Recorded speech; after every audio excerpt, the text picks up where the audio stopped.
Hello guys, मैं आपकी रात का हमारे यूट्यूब चैनल पे आपका स्वागत है। और आप लोगों के लिए प्यारा प्यारा सा माता जी का गीत लाई हूँ। नवरात्रि पास आ गई है तो आप लोग माता जी का गीत सुनिए और आनंद लीजिए और आप भी गुनगुनाते रहिए। तो बोलो सच्चे दरबार की जय हो।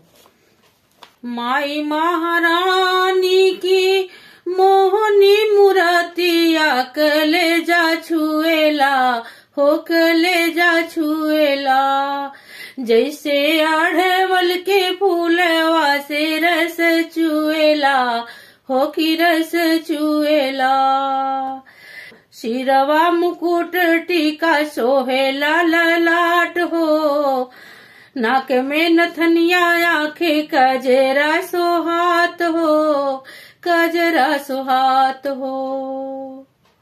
लाल लाल होठवा पे सोहे लाल लाइया कलेजा छुएला हो, कलेजा छुएला।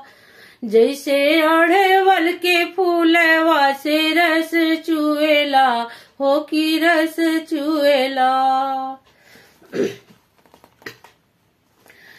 हाथ में चूड़ी संग खन के कंगनवा, पाँव में पयलिया संग चमके रंगनवा, चमके रंगना। राधिका लगाई है मैया से प्रीतिया कलेजा छुएला हो, कलेजा छुएला। जैसे अढ़वल के फूलवा से रस चुएला हो कि रस चुएला। माई महारानी की मोहनी मूर्तिया कलेजा छुएला हो, कलेजा छुएला। जैसे अढ़वल के फूलवा से रस चुएला हो कि रस चुएला।